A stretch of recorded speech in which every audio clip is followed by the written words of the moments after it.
Amen. Bless you guys. Romans 12 is where we've been, and last week we took the first half of Romans 12, verse 12. Be joyful in hope, be patient in trouble, be patient in tribulation. The second half of that verse is really important. It's really key. It's not, I don't think, just a hinge to that verse, but I think it's a hinge to the whole of Romans 12. It's maybe the hinge to all of our spiritual life, that we would give ourselves constantly to prayer. I know, again, there's many different versions, I'm sure, that are opened this morning. Some will say, keep on praying, be faithful in prayer, be constant in prayer, persevere in prayer, all the same idea. At the end of our time last week, I talked about this idea of being patient in trouble, being patient in affliction,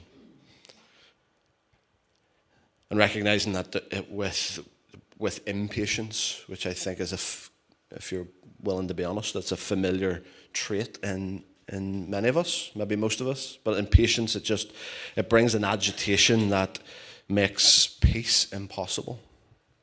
And so last week we talked about prayer being the slow process that replaces that agitation. I'm always drawn to this quote by St. Augustine when he said, "You have made us for yourself, Lord, and our hearts are restless until they find their rest in you." You've made us for yourself, O Lord, and our hearts are restless until they find their rest in you. This is not just a good idea when we come to talk about prayer. We need it. We need to connect with God, and we need prayer. I want to pray now just for a moment, because I feel really conscious this morning that there's maybe, if you've been around, especially been around church long enough, there's probably nothing new that I'm going to say this morning around prayer. Probably nothing that you don't already know, but it's one of those things that just needs to move, I guess, maybe at times from our minds to our hearts. It's just going to be an act of the Lord that we begin to maybe prioritize it in a way that we haven't done before. And I think I'm really aware that my words won't be able to do that. It's only the Spirit of the Lord that can do that within our hearts and lives. So, Father, I pray that the words of my mouth and the meditations of my heart, the meditation of all of our hearts, will be pleasing to you, our rock and our Redeemer. We pray that your Spirit would just infuse these words with life, with fresh challenge, even with the gentle conviction of the Spirit even.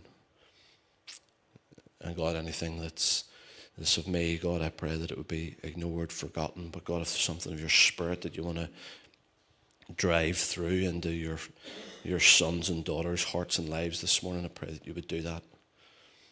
God, we speak, Lord. Speak, for your sons and daughters are listening.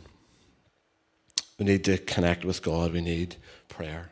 I think of all of the things that we've talked about over the last number of weeks, and prayer is the base for it all. Prayer is the basis for our service.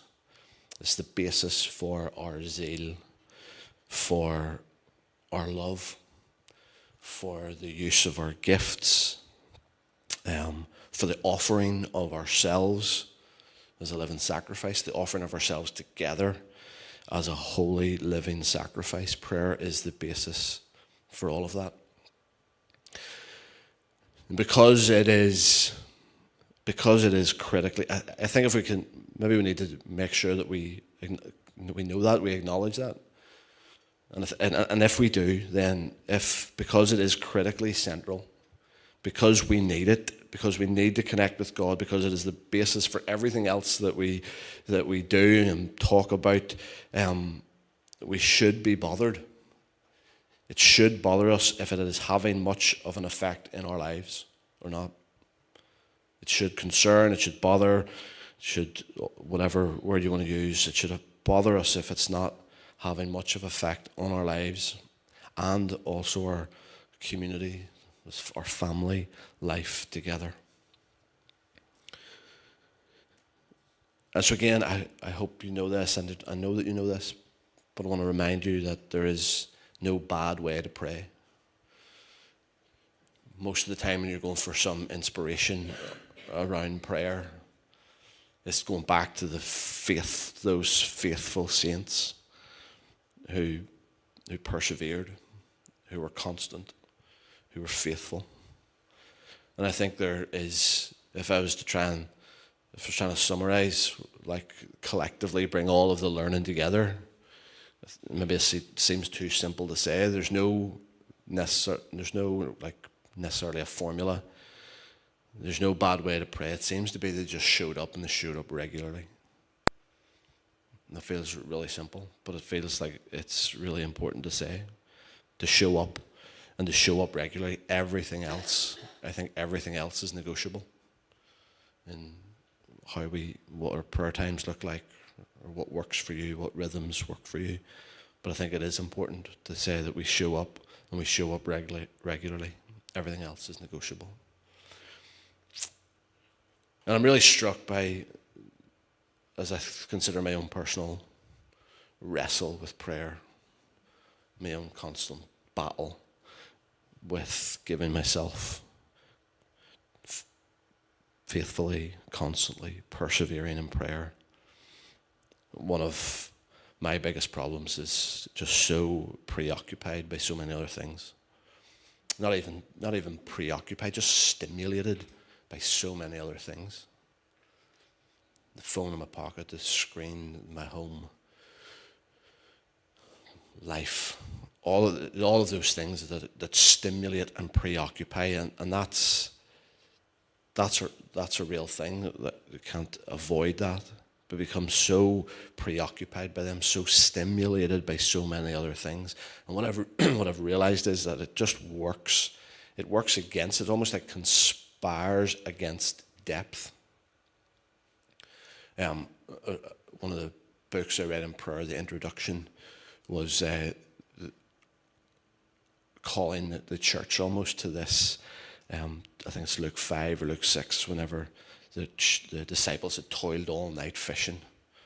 They'd been working hard, and they came away with nothing. They were empty. They were disillusioned, disheartened. And Jesus comes along, have this encounter with Jesus, and Jesus says, it's now time to put out into the deep. And that feels I think, even listening to David last week, I think that feels like a fresh invitation even for us when we come to consider our spiritual lives, consider our connection with God. It's maybe time to push out into the deep.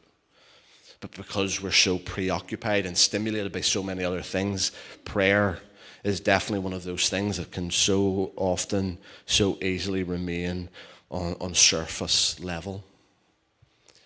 And you almost don't realize it, because we get along fine in our Western world, if I can say that. We get along fine. We can keep going with our spontaneous, like, not that this is not important, don't hear this, with our prayers, like in the middle of the day, just like a prayer up to the Lord, help us, be with us.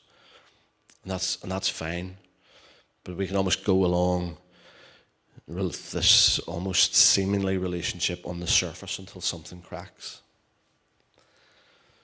And I think I've been struck by this week, because I genuinely counted it a privilege of it. I've ended up in conversation with 3 of the families that we've been praying for that have had diagnosis of cancer.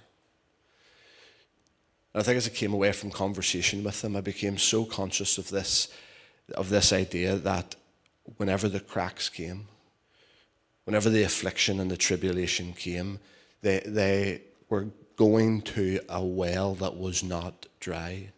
They were able to go to a well that was not empty. Because there are people, I feel like, in conversation, that have just continually given themselves to prayer. They've continually given themselves just to being faithful in prayer. And so not that they're like enjoying going what they're going through, but there's the ongoing showing up and showing regularly, you see the benefit of that when the cracks appear. Because they've went deeper, because they've pushed out into the deep before the trials come, before the pain comes, that when the pain comes, they're able to go to a well that is full. And it's beautiful, like to hear the testimonies of people who are in the midst of the worst moments of their lives, are encountering the peace of Jesus and the presence of Jesus, and incredibly beautiful, incredibly inspiring. And I genuinely believe they've built this into their lives, and so there's somewhere to go. Because they've given energy to a practice of prayer, there is a depth. It's so beautiful to chat with those amazing people. But then even this morning, I was reminded of a podcast I was listening to, and I actually, especially in the days that we're living in, I would commend it to you. It's a podcast called Jesus Speaks Farsi, and it's guys who are working with the church in Iran. And they were sharing a testimony this week of a worship leader who is trained up, who is equipped and empowered and inspired worship leaders in the church in Iran. And she was given a report to all that the Lord is doing in the midst of war, in the midst of horror and tragedy.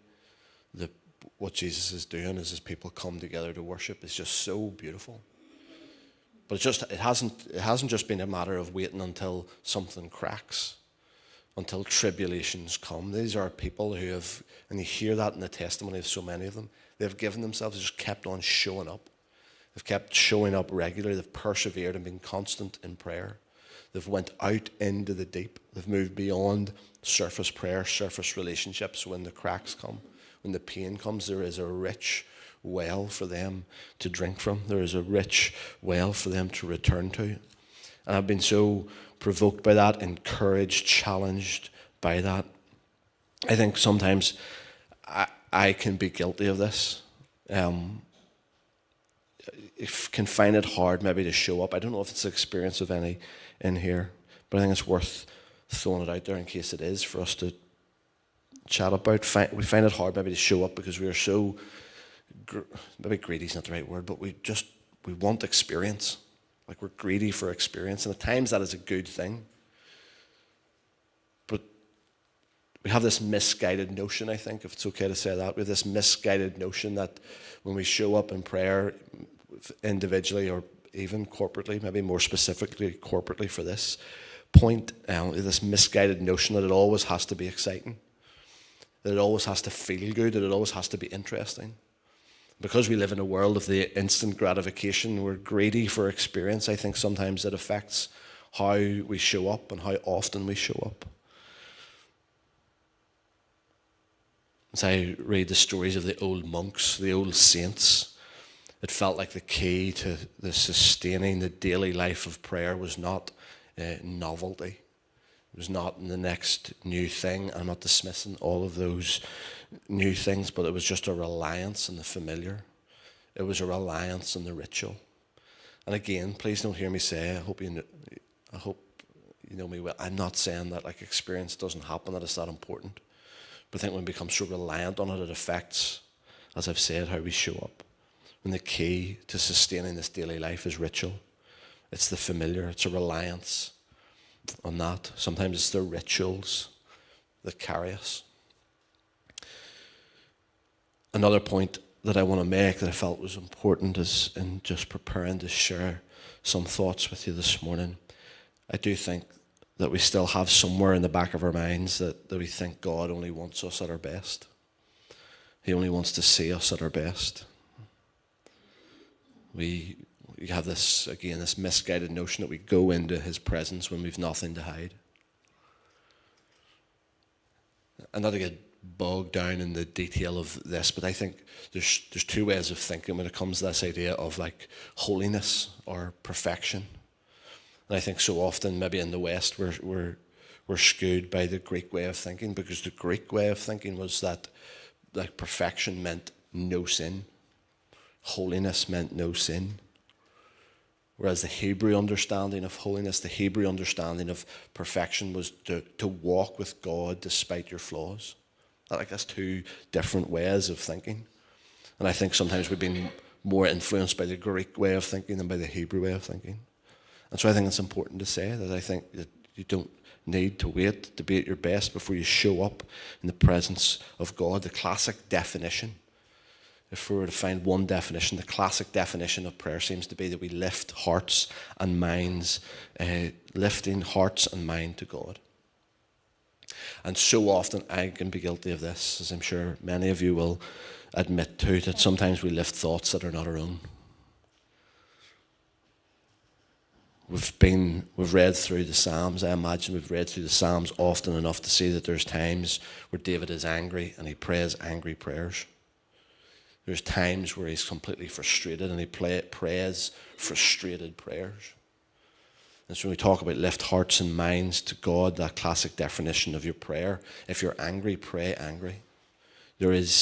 Every feeling is a valid entry into prayer. So please don't wait don't be told that holiness is like measuring a certain benchmark. Holiness, I think, with the Hebrew understanding, is to walk with God despite our flaws. Bring all of your thoughts, bring all of your feelings, bring all of your baggage and your mess right into the presence of a good Father. It's where he longs for his sons and daughters to bring it. I know there's loads of verses that we could bring, that I could leave you with this morning. And again, not that they wouldn't be important, but I think my encouragement to you would be to go to the Gospel of Luke. Just reminded as reading through the Gospel of Luke, it really feels like it is a gospel of prayer. Because we see Jesus, that's where we want to get to in all of these conversations. How Jesus modeled prayer, how he gave himself, how he was constant, how he persevered. And we see him praying in every situation. I know we see it in all the Gospels, but it seems just specifically in Luke, it's just always there. He's praying in every situation, whenever he's joy-filled, whenever he's in agony. We see him praying with others, but we also know that he withdrew to a place to pray alone. We've seen him praying in the mountaintops with a certain group of people, but we've also seen him pray on the level where everyday life happens. It just seems Jesus is praying in every situation. And what I love about the disciples asking the question that they go on to ask Jesus is they have picked up that his depth and his power is drawn from his prayer. That is what they've picked up through watching Jesus. They've picked up his depth, and they've picked up that his depth and his power have been drawn from his life of prayer. And it's why they go to him and ask, Lord, teach us to pray. They wanted, I think, the same power that he had to be as big-hearted as he was. I think they watched him and they wanted that same power that was able to love beyond his own tribe. Seeing the power that he had to be able to love the rich and the poor and the least and the lost alike. They recognized that it came from somewhere. They recognized that it came from a source outside of himself. And I know that we know that Jesus was divine, but he was also human. And that's why Jesus himself said, I can only do and say what I hear the Father do and say. And so the disciples recognized that there's a source. The power and all of that was coming from a source outside of themselves. And so it's why they'll go to Jesus and say, Jesus, teach us to pray. And I think that regardless of how long you've been following Jesus, that I think just back to a bit of humility, back to a bit of basics, and that we too, as the disciples, teach us to pray. They weren't just, I'm convinced that the disciples were doing this upon watching his life and the way that he was with people, teach us to pray. They weren't asking him to teach them to pray so that they would have a better experience or that they would, or anything like that.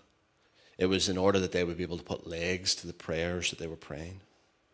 And I think that's the same for us. And I don't know whether David said something to that effect last week, but that putting legs to our prayers has been one of the things that I really wanted to remind us and communicate again this morning.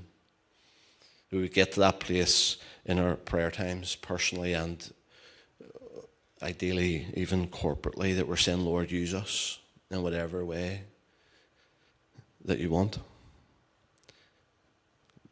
As we bring all the prayers that we are praying at the minute, we don't want to just pray them, and we want to pray them and then put legs to them if we have the chance.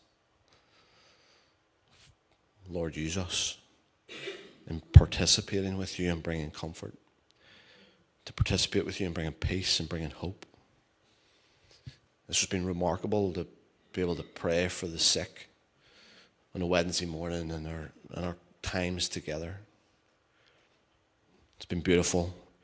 But what has been even more beautiful is to watch the likes of Fran and William and Nev. I know more of you are, but Abelardo and Maricon are so in our hearts at the minute, and they're the example that I go to whenever we think about putting legs to our prayers. So it is brilliant. Like, it's really important that we continue to hold them before the Lord in prayer.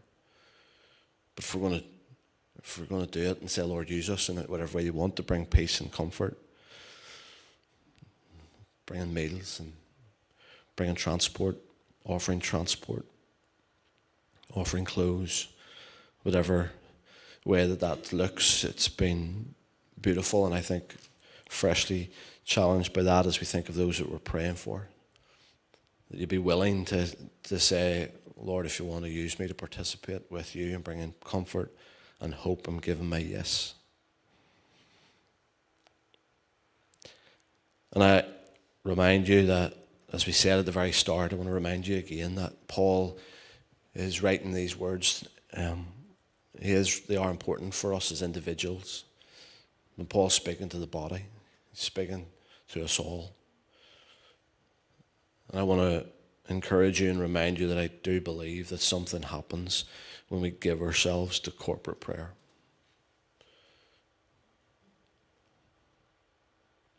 Paul is writing to the body. He's saying to the church, to the churches in Rome, and he's saying to the churches today, would you give yourself to prayer? Would you show up and show up regularly? Give yourself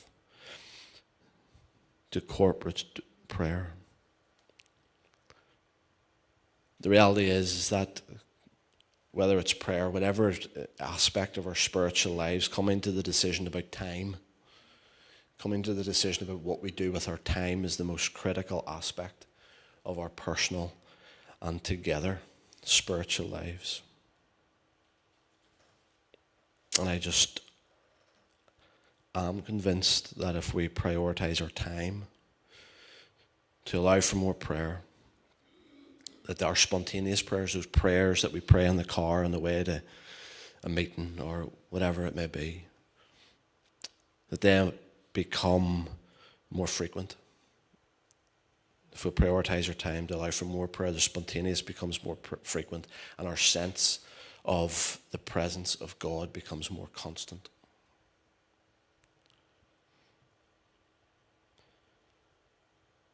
And so our verbal, but also our incarnated prayers, personally and together, will do something beautiful in us, and it will do something beautiful through us. David's going to come back up and finish our time with one more song.